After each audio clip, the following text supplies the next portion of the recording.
हम जंतर मंतर पर खड़े हैं जहां पर विकलांगों ने यहां पर अपने अधिकार को लेकर जो प्रदर्शन किया है उसके बारे में आखिर क्या है विकलांगों की मांग। राष्ट्रीय विकलांग अधिकार मंच जो यहां पर लगाया गया है, ऑल इंडिया धरना, जहां कई राज्यों से यहाँ पर लोग मौजूद हैं जो विकलांग हैं, उनके अधिकारों को लेकर यहाँ पर जो प्रदर्शन हो रहा है, आखिर क्या कुछ इनके अधिकार हैं और क्या कुछ इनकी मांगें हैं, उन्हें ही लेकर हम यहाँ से इनसे जानेंगे कि आखिर क्या कुछ इनकी मांगें हैं और क्या ये सरकार से चाहते हैं और क्या कुछ इनकी मांगें हैं। हाँ जी, मेरा नाम करमजीत सिंह पद्म है। मैं ज़िला फतेहाबाद से रतिया से बिलोंग करता हूं और विकलांग अधिकार मंच का ब्लॉक प्रेसिडेंट हूं। हम आज यहां पे राष्ट्रीय विकलांग के आह्वान पर अपनी मांगों को लेकर यहां पूरे भारतवर्ष के सभी राज्यों से विकलांग इकट्ठे हुए हैं। जो विकलांगों की पेंशन है एक समान 5,000 रुपये होनी चाहिए और जो विकलांग अधिनियम 2016 है वो भारत के सभी राज्यों में लागू होना चाहिए। अगर 2016 नियम हमारा लागू हो जाता है तो हमें बहुत सी सुविधाएं अपने आप ही मिल जाएंगी, लेकिन सरकार नहीं चाहती कि ऐसा हो। दूसरी बात ये करना चाहूँगा कि हमारे जो फतेहाबाद ज़िले के 100% विकलांग हैं, उनके पुराने मेडिकल बने हुए हैं और उनके लिए फरमान जारी किया गया कि इनके नए प्रमाण पत्र ऑनलाइन बनाए जाएं। जब हम ऑनलाइन बनवाने के लिए जाते हैं तो जो 100% है उसको 70% कर देते हैं, उसको 80% कर देते हैं। 100% कम करने का मतलब है कि वो 100% की सुविधा मिलने वाली से सुविधाओं से वंचित रह जाता है। जैसे कि हरियाणा सरकार ने 100% पर बस पास लागू किया है, इसके अलावा भी और सारी समस्याओं से वह वंचित रह जाता है। मनरेगा में काम के लिए भी हमें विकलांग अपनी आवाज़ को बुलंद करने के लिए पूरे भारतवर्ष से यहाँ पर इकट्ठा हुए हैं। इतनी भारी बारिश के बीच भी आप यहाँ पर आए हैं और आपको क्या लगता है सरकार से क्या उम्मीदें हैं आपको कि इतने बड़े धरना प्रदर्शन से क्या सरकार पर कुछ असर पड़ सकता है? बिल्कुल पड़ेगा जी, यही तो हमारा संघर्ष है। आप देख लीजिए कितने विकलांग साथी हैं, इतनी भारी बारिश के बावजूद भी यहाँ पर डटे हुए हैं और सरकार को चेताना चाहते हैं कि अगर हमारी इन मांगों की ओर गौर नहीं किया गया तो जो इसके परिणाम है सरकार को गंभीरता से भुगतने पड़ेंगे। जिस तरह से लगातार यहाँ पर इस तरह के लोगों के बयान हैं कि सरकार को इनकी मांगें लगातार माननी पड़ेंगी। हाँ जी, आपकी क्या मांगें हैं और इतनी भारी बारिश के बीच आप यहाँ पर आए हैं और आपकी सरकार से क्या कुछ मांग? देखो जी, मैं फतेहाबाद ज़िला से आया हूँ, रतिया से, और ब्लॉक सचिव हूँ। हमारी मेन मांग तो पेंशन है जी, जो सबसे बड़ा मुद्दा है, क्योंकि हमारी अभी 2750 पेंशन हुई है और जिससे अभी कोई गुजारा नहीं हो रहा जी। पहले तो हम सभी पूरे इंडिया में एक समान पेंशन चाहते हैं कि पूरा इंडिया में एक समान पेंशन हो। कहीं पे 500 मिल रही है, कहीं पे 1000 मिल रही है, कहीं पे 4000 मिल रही है, तो एक समान पेंशन होनी चाहिए। और 2016 जो कानून हमारे लिए बनाया गया था 2016 में, वो हर स्टेट में लागू होना चाहिए ज़मीनी स्तर पर। और जो हमारे रेलवे का पास है वो अब 10 अप्रैल से उन्होंने बंद कर दिया है ऑफलाइन, क्या ऑनलाइन बनवाओ। ऑनलाइन बनवाने के लिए उसको डिवीज़न में डीएम के पास जाना पड़ता है। हमारा डिवीज़न पड़ता है बीकानेर, किसी को दिल्ली, किसी को बीकानेर। ऑनलाइन अप्लाई करते हैं तो उसको डिवर्ट कर देते हैं। पीएम मोदी तो कहते हैं कि वो हर एक की बात सुनते हैं और हर एक की अर्जी जब भी लगाई जाती है तो उसकी सारी मांगें पूरी। देखो जी, हमारे हिसार में 1 साल होगा धरना चलते हुए, आज तक सरकार का कोई नुमाइंदा वहाँ पूछने के लिए नहीं आए भी आप क्यों बैठे हो। कोई सरकार की विकलांगों के साथ कोई हमदर्दी नहीं है, सिर्फ एक दिखावे के तौर पे फॉर्मेलिटी पूरी करते हैं जी। ऐसी इतनी अगर हम खुश होते तो इतनी बारिश में क्यों आते।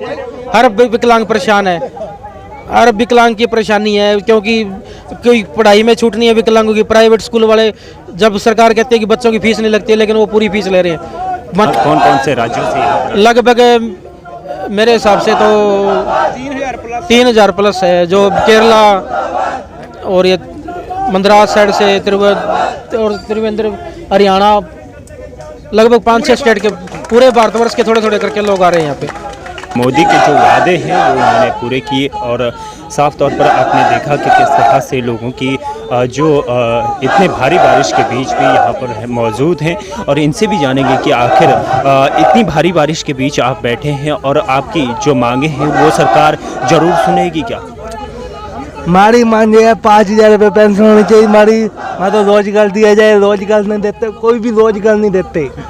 मोदी बड़े बड़े वादे करते हैं, कोई भी रोजगार नहीं। पेंशन काट रहे हैं, हम कहाँ जाएंगे। 2,250 रुपये पेंशन रहती है, उसमें कोई नहीं चलता, उसमें कुछ नहीं चलता। हमारे रोजगार मोदी साहब बड़े कुछ नहीं करा हमारे लिए, कुछ भी नहीं, हमारा कुछ भी नहीं करा। तो जिस तरह से आपने देखा कि लोगों यहाँ पर भारत सरकार के खिलाफ लगातार नारेबाजी हो रही है और पीएम मोदी को लेकर लगातार आरोप लगाए जा रहे हैं कि प्रधानमंत्री नरेंद्र मोदी के जो वादे थे वो सारे खाक हैं। यहाँ पर किसी भी तरह के जो वादे प्रधानमंत्री नरेंद्र मोदी जी द्वारा किए गए वो किसी भी तरह से पूरे नहीं किए गए। और भी लोगों से जानेंगे कि आखिर इनकी क्या कुछ मांगे हैं और जिस तरह से लगातार प्रदर्शन हो रहे हैं, इस तरह से लगातार यहाँ पर प्रदर्शन लगातार जारी है। इतनी भारी बारिश के बीच आप बैठे हैं, क्या लगता है आपको कि भारत सरकार आपकी मांगों को लगातार पूरी करेगी? अगर हम हिम्मत और हौसला रखेंगे तो इसको सरकार को झुकना ही पड़ेगा। इतनी भारी बारिश के बीच आप आए हैं, कितने राज्यों से लगभग अभी आप यहाँ पर पधारे हैं? पूरे देश से यहाँ से आए हैं।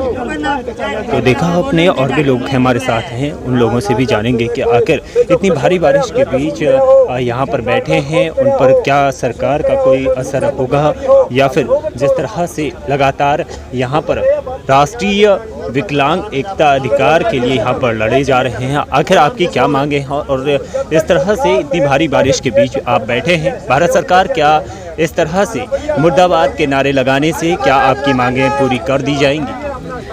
एक ज़माना था जब गांधी जी के टाइम में ये चीज़ें मतलब लागू की गई थी और सत्याग्रह जो मतलब उस टाइम किया गया था, वो एक हमारा मानवीय अधिकार है कि हम अपना विरोध कैसे कर रहे हैं, चाहे हम खाना नहीं खा रहे हैं या वैसे बैठ के हम धरना प्रदर्शन कर रहे हैं। लेकिन आज तो वो भी परमिशन नहीं है हमें, तो कम से कम अपनी भड़ास निकाल रहे काम। अगर ये सुनेंगे तो बहुत अच्छी बात है, वरना हम सुना के रहेंगे, छोड़ेंगे तो हम भी नहीं अगली बार।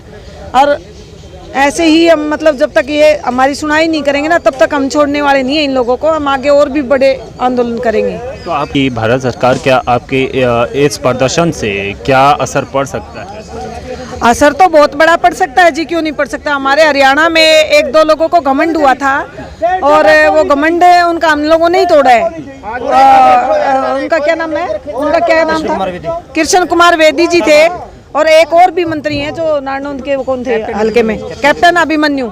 इन दोनों का घमंड हमने तोड़ा था, क्योंकि विकलांग तो देखो विकलांग है वो कहीं भी हो, वो हरियाणा में भी भेदभाव से जहाँ उनको मतलब वोट लेनी थी वहाँ पे विकलांगों को स्कूटी बांट दी गई इलेक्ट्रॉनिक, और बाकी जगह विकलांग मुंह देखते रह गए। अब 5-6 साल में जाके अब इलेक्ट्रिक जो रिक्शा है वो अभी मिली है, ई रिक्शा छोटी।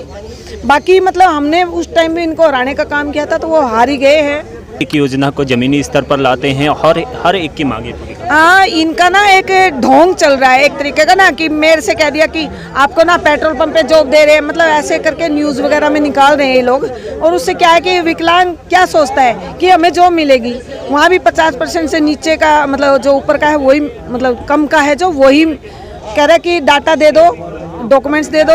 तो क्या करेगा विकलांग? अगर बेरोजगार है तो अपने कागज देगा ना, वहाँ पे उनका आंकड़ा इकट्ठा हो जाता है और वो आंकड़ा आगे दिखाने के लिए वो कामयाब हो जाता है, लेकिन मिलती नहीं है जॉब वगैरह कुछ भी। आपने देखा हरियाणा में भी इस तरह के जो वादे खाक नजर आ रहे हैं, इनसे भी जानेंगे कि आखिर इतनी भारी बारिश के बीच ये खड़े हैं तो क्या भारत सरकार इनकी सुनेगी और किस तरह से यहाँ पर? देखिए सर, सबसे इस देश का जो सबसे गरीब तबका है वो विकलांग है, और काफ़ी समय से विकलांग अपने हर एक राज्य में धरना प्रदर्शन करके सरकार से हमारा जो कानून 2016 का जो कानून है वो अभी तक हमारे हरियाणा में या किसी भी मतलब राज्य में, एक आधे राज्य में जो लागू हुआ है, लेकिन अदरवाइज किसी भी राज्य में जमीनी स्तर पर लागू नहीं हुआ है।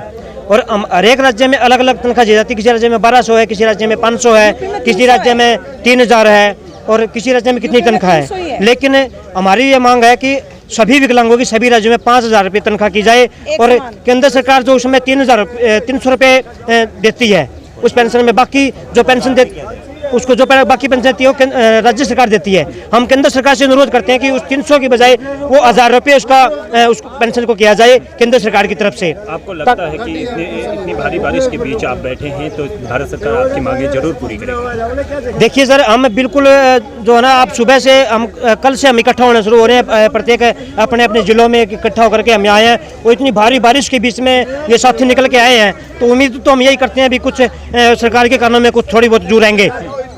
2024 के क्या लगता है आपको, इस धरने से कोई असर पड़ेगा सरकार? देखिए सर, इसी उम्मीद के साथ हमें मतलब जो है ना ये धरना प्रदर्शन का अभी जो है आज 10 जुलाई का ये निश्चित किया था, ताकि भाई इलेक्शन नज़दीक आ रहे हैं और सरकार के कुछ कानूनों में जरूर आएंगे कि भाई इतने तादाद में जो विकलांग है 15 मतलब 3-4 करोड़ पूरे भारत के अंदर विकलांग है, ताकि भाई सरकार को भी पता चले 3-4 करोड़ अगर वोट लेने हैं आपको तो विकलांगों की सुननी पड़ेगी।